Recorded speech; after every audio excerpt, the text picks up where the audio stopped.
Olá, bem-vindo de volta ao programa Nisto Cremos, as grandes verdades da Bíblia.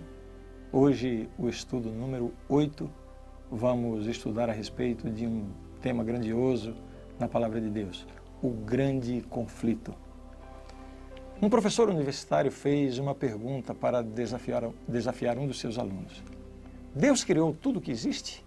Um aluno respondeu, sim. O professor perguntou de novo, Deus criou tudo mesmo? Sim, senhor, respondeu o jovem. O professor respondeu, olhem bem, se Deus criou tudo, então Deus fez o mal. E alguém que faz o mal não pode ser totalmente bom. Resumindo, Deus é mau. Outro estudante levantou a mão e disse, professor, posso fazer uma pergunta? Claro, prossiga. Professor, o frio existe? O professor respondeu, lógico que existe frio. O rapaz completou, de fato, senhor, o frio não existe. Segundo as leis da física, na realidade o frio não existe. O que existe mesmo é a ausência de calor. O calor é a energia térmica que os corpos têm a capacidade de receber e transmitir. O zero absoluto é a ausência total e absoluta de calor. Nós criamos o conceito de frio para descrever como nos sentimos se não temos calor. O jovem continuou dizendo, professor, posso fazer outra pergunta? Pode, disse o professor. Existe a escuridão? O professor respondeu, existe, claro. O estudante disse, novamente cometeu um erro, senhor. A escuridão também não existe. Na realidade, o que existe é a luz. A escuridão é apenas a ausência de luz. A ciência estuda a luz, suas ondas, intensidades, cores, mas nós não podemos estudar a escuridão. Escuridão é um conceito que o homem desenvolveu para descrever o que acontece quando não há luz. Finalmente, o jovem perguntou ao professor, Senhor, o mal existe? O professor, agora mais pensativo, respondeu, claro que sim, já disse que existe. Olhe o mundo à sua volta e você vai ver estupros, crimes, violência. O estudante completou dizendo, o mal não existe, Senhor. Pelo menos não existe por si mesmo. O mal é simplesmente a ausência de Deus. É o mesmo dos casos anteriores. O mal é um conceito criado para descrever essa ausência de Deus. Deus não criou o mal. Não é como a fé ou como o amor, que existem como existem o calor e a luz. O mal é o resultado de a humanidade não ter Deus presente em seu coração. Então, o professor, depois de balançar a cabeça, perguntou, como é seu nome, jovem? E aquele jovem timidamente respondeu, Albert Einstein, professor. Bem, a verdade é que a Bíblia fala da existência do mal, não como uma criação de Deus, mas como o resultado de uma má escolha feita por uma de suas criaturas e que acabou se alastrando e contaminando muitas outras criaturas e também o nosso planeta. A Bíblia revela que há um conflito cósmico entre o bem e o mal. Utilizando a figura de reis antigos, Tiro, Babilônia, como descrições de Lúcifer, a Bíblia nos dá um vislumbre de como se originou o mal. No ambiente celeste perfeito, onde Deus vivia em perfeita harmonia com os seus anjos, um desses anjos permitiu que o mal nascesse em seu coração. Esse é o início do grande conflito entre o bem e o mal, no qual você e eu estamos envolvidos. Vamos conhecer melhor essa história a partir de agora.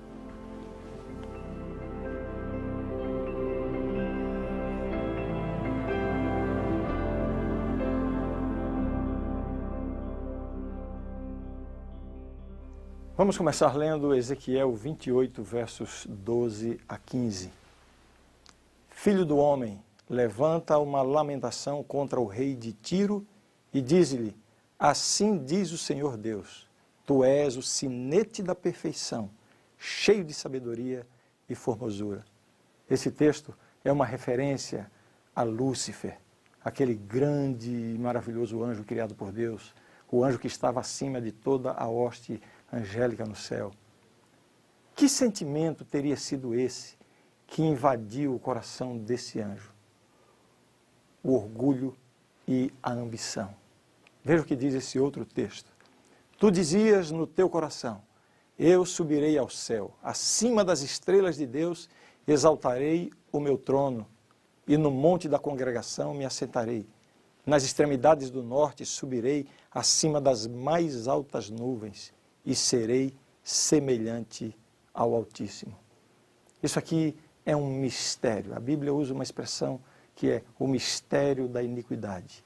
Como pode um ser perfeito, criado por Deus, completamente puro, sem nenhuma maldade, num ambiente completamente perfeito, onde prevalecia a presença de Deus, o amor de Deus, e de repente nasce no coração de um ser assim um sentimento pecaminoso?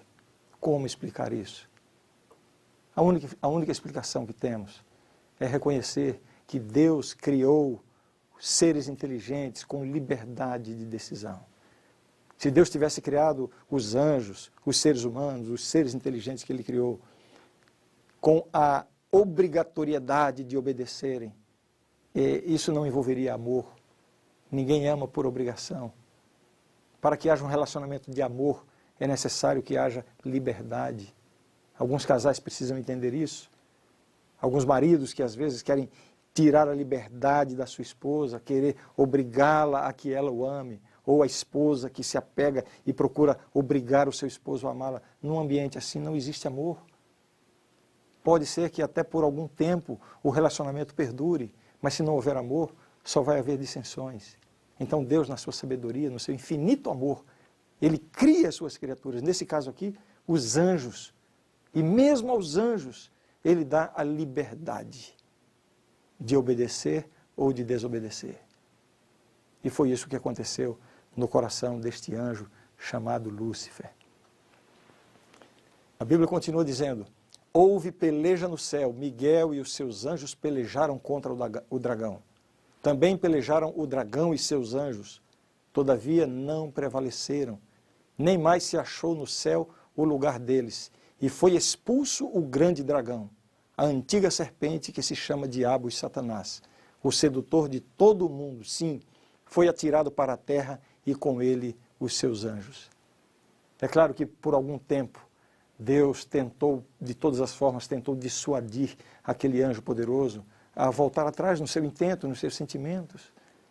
Deus, por diversas vezes, tentou mostrar para ele as consequências ruins que iriam aparecer em decorrência da sua desobediência.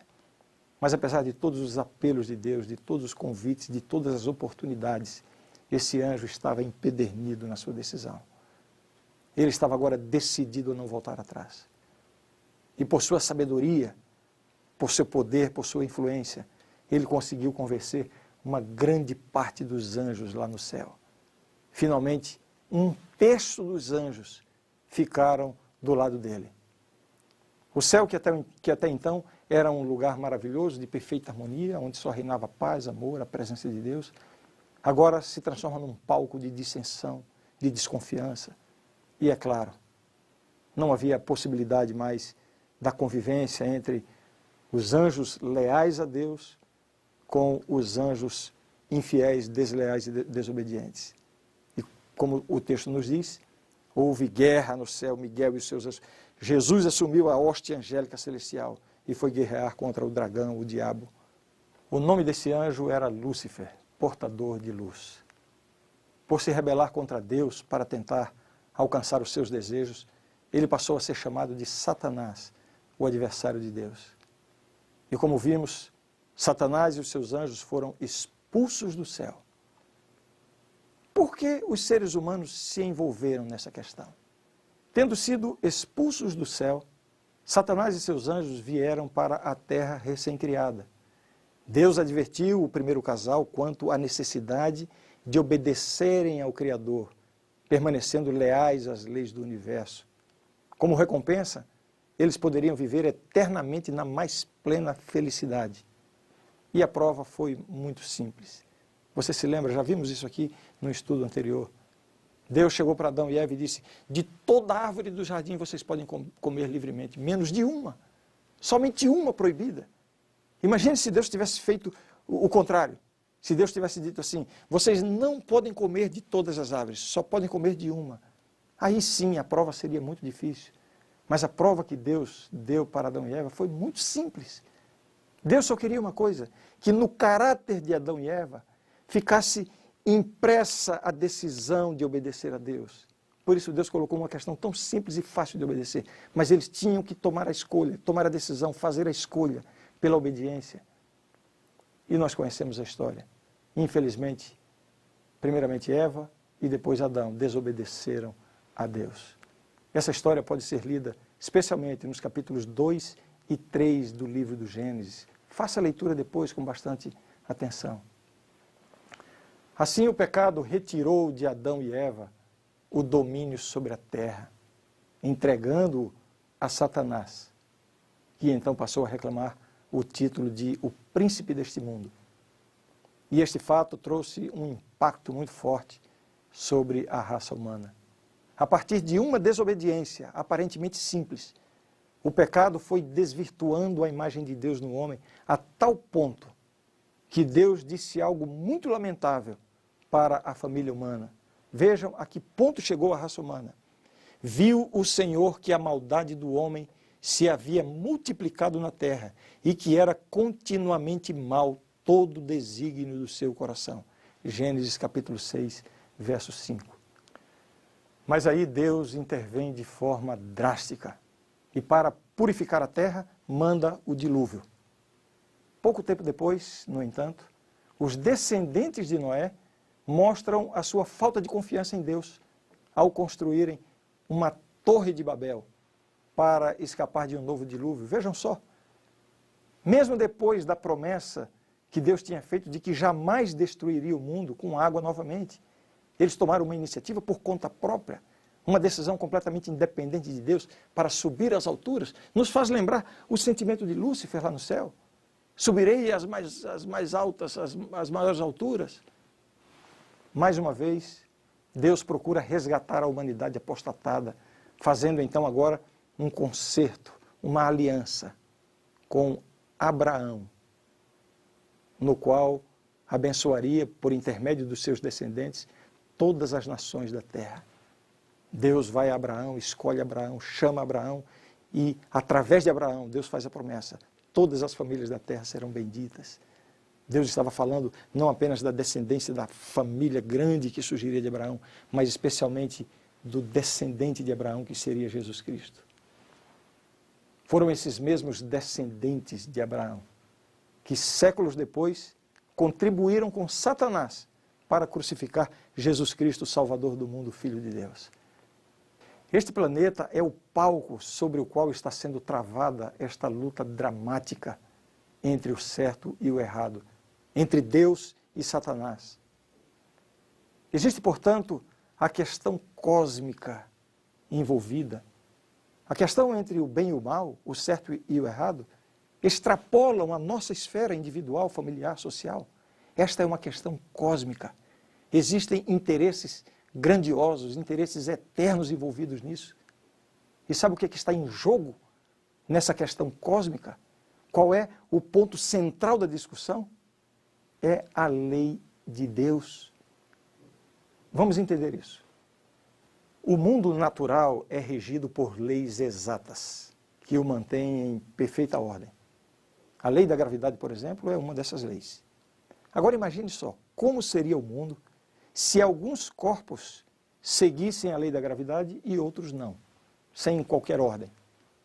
Se o que colocamos no fogo, ora esquentasse, ora não. Se a Terra, ora girasse a uma velocidade, depois girasse em outra velocidade. Não houvesse leis estritas. Seria uma tragédia, não? Assim, da mesma forma que as leis naturais são imprescindíveis para o perfeito funcionamento do mundo físico, a lei moral de Deus é essencial para que o universo moral se mantenha em ordem. Satanás inverte a responsabilidade pela desordem existente no mundo. Ele culpa Deus por ter criado e imposto de forma arbitrária uma lei que restringe a liberdade individual e que é impossível de ser seguida. É isso que o diabo está sempre tentando colocar na mente das pessoas. Quando se fala de Deus, quando falamos da Bíblia, quando se fala de religião, o primeiro sentimento que toma conta das pessoas que não conhecem essa realidade é de que tudo isso é muito difícil, é impossível seguir, é injusto, vai atrapalhar a minha vida. É isso que está em jogo. Enfim, a questão fundamental dessa grande disputa é a vontade de Deus expressa na forma de sua lei. Afinal, ela é mesmo boa e imprescindível para os seres humanos e demais seres criados? Satanás vive a dizer de diversas formas que a lei de Deus é prejudicial e dispensável. Vamos ver agora Cristo e a questão da obediência, para que nós possamos entender bem esse assunto. A submissão à vontade de Deus, a confiança em suas promessas e revelações é o centro da disputa entre Deus e Satanás. Tanto que foi tema do primeiro combate direto entre Jesus e Satanás. Aquele primeiro combate, Jesus, logo após ter sido batizado, foi conduzido pelo Espírito ao deserto. E ali ele passou 40 dias e 40 noites em jejum, em comunhão com Deus. E depois desse período, Satanás se aproxima dele para tentá-lo. Tudo o que o diabo queria era levar Jesus a cometer um pecado. Se Jesus cometesse um pecado sequer, ainda que fosse em pensamento, ainda que fosse um sentimento pecaminoso, Satanás teria sido completamente vitorioso. Ali no deserto foram 3 tentações de Satanás sobre Jesus. Você vai encontrar o relato dessa história no Evangelho de São Mateus, no capítulo 4, mas de forma sucinta. Na primeira tentação, o diabo aparece e diz: se és filho de Deus, transforma essas pedras em pães. Vejam que ele apela para uma necessidade imediata de Jesus. Depois de um jejum de 40 dias, nada melhor do que ter pães em abundância. E agora, Satanás também lança dúvidas sobre a origem divina de Jesus. Jesus poderia facilmente dar um estalo de dedo e transformar as pedras em pães, demonstrar o seu poder e humilhar o diabo. Mas era exatamente isso que o diabo queria. Jesus aqui foi tentado a ser independente de Deus, a usar o seu poder em benefício próprio, quando no plano de Deus ele deveria levar uma vida dependendo totalmente do poder de Deus. Usar o seu poder só em benefício dos outros. Uma vida de completa dependência de Deus. Então, quando Satanás diz, transforma essas pedras em pães, ele está dizendo, haja independentemente de Deus. A resposta de Jesus a esta primeira severa tentação que o diabo lançou sobre ele, sabe qual foi? Nem só de pão viverá o homem, mas de toda palavra que procede da boca de Deus. Naquele momento, Jesus estava ensinando para mim e para você que nós devemos levar uma vida de completa dependência de Deus. Mesmo no momento de fome, é melhor depender de Deus, não procurar recursos que não estejam plenamente de acordo com a vontade de Deus. Acima de tudo, cumprir a palavra de Deus em nossa vida. Mas o diabo, agora irado, não desiste de tentar destruir o plano de Deus através de Jesus. E ele vem então com a segunda tentação. Ele leva Jesus a um lugar muito alto, muito alto.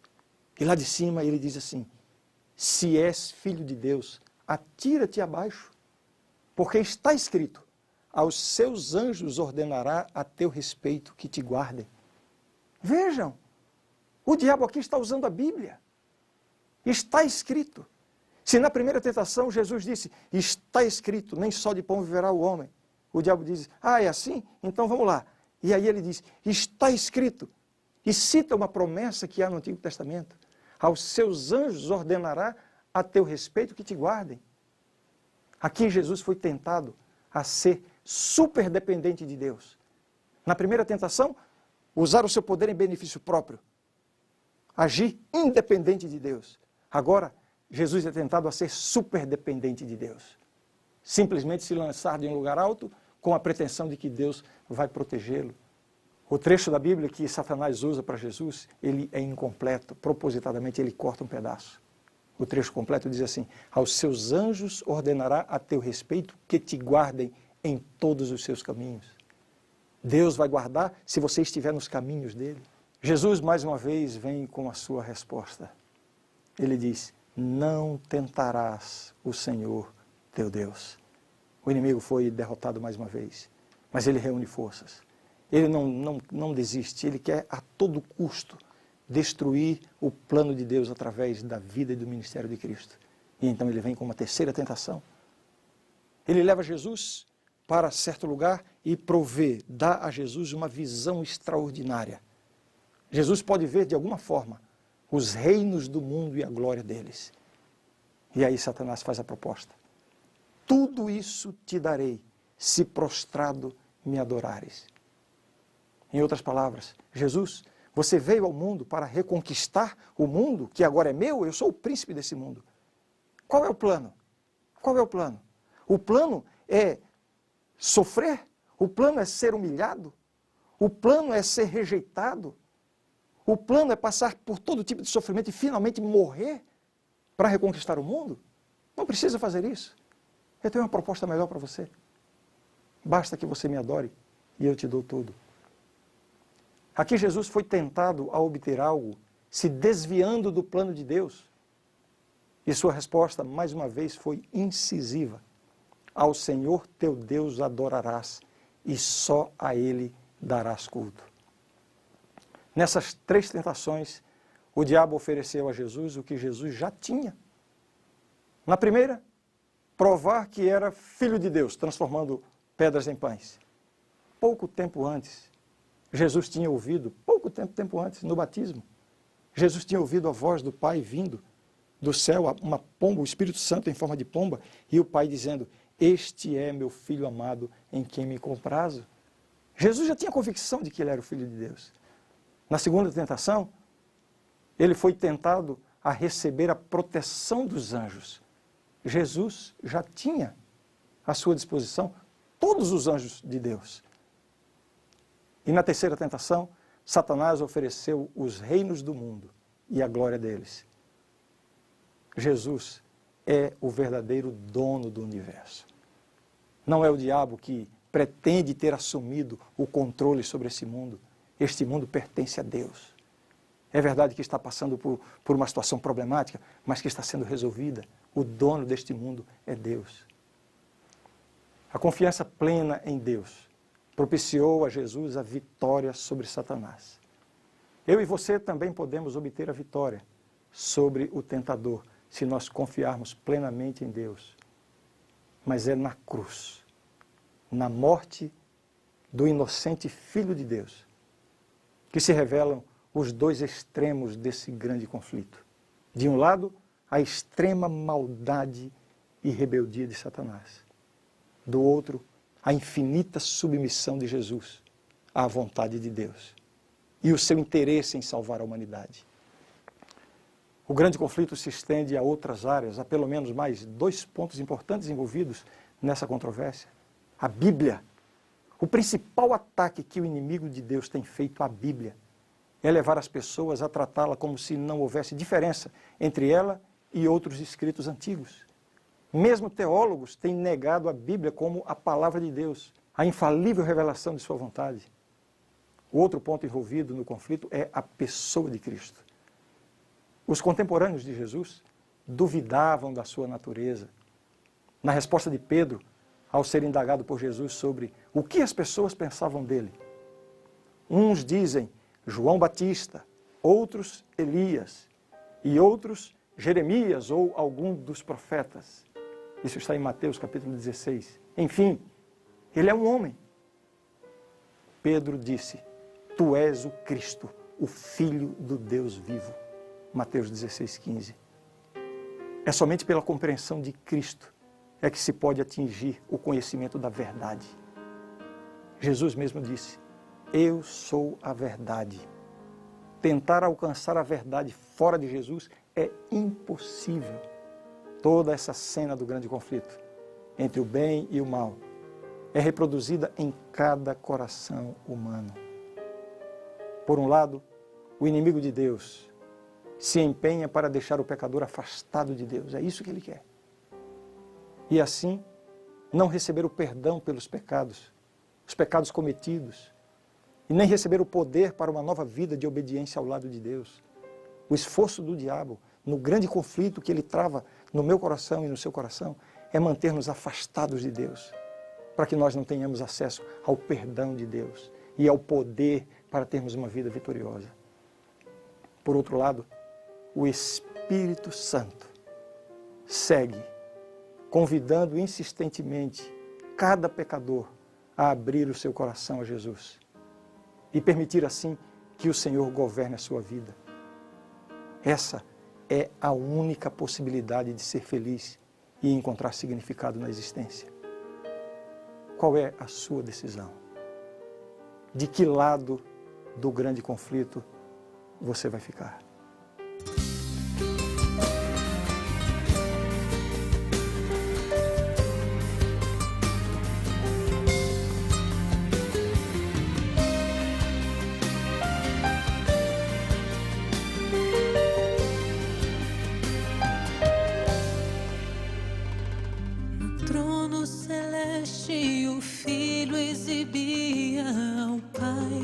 Proposta final, com seu sacrifício salvasse o bem mais precioso das garras do mal.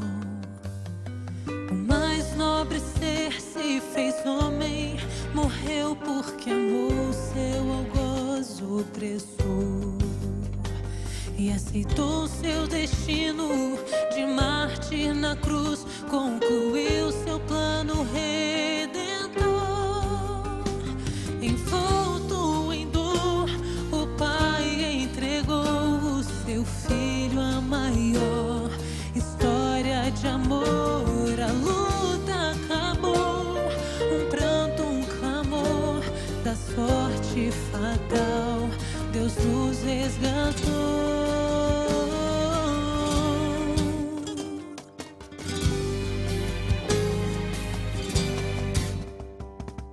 O peso que subjugava o Santo Cordeiro era o nosso pecado.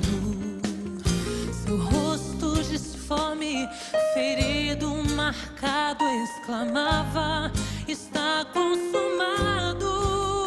De volta ao Pai, o Filho saudoso mostra as cicatrizes nas mãos. E voltando seus olhos à terra, ele diz: hoje meus filhos têm salvação. Envolto em dor, o Pai entregou o seu Filho a maior história de amor. A luta acabou, um pranto, um clamor da sorte fatal, Deus nos resgatou.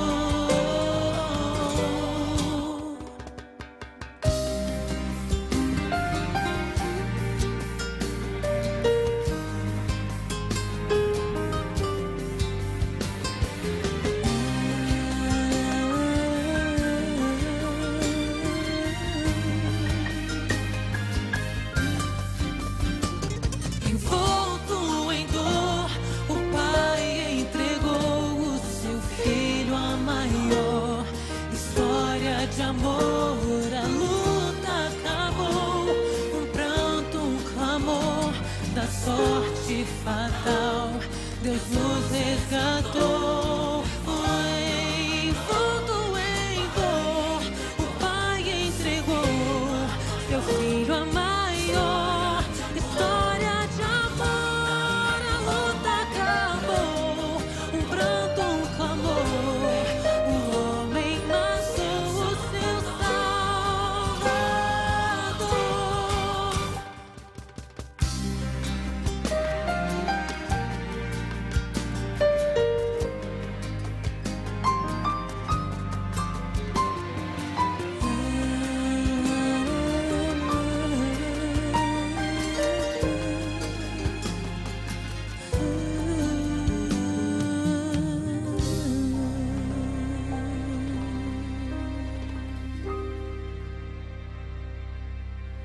A grande verdade do estudo de hoje é esta. Toda a humanidade está agora envolvida num grande conflito entre Cristo e Satanás quanto ao caráter de Deus, sua lei e sua soberania sobre o universo. Este conflito originou-se no céu quando um ser criado, dotado de liberdade de escolha, por exaltação própria, tornou-se Satanás, o adversário de Deus, e conduziu à rebelião uma parte dos anjos. Ele introduziu o espírito de rebelião neste mundo, ao induzir Adão e Eva em pecado.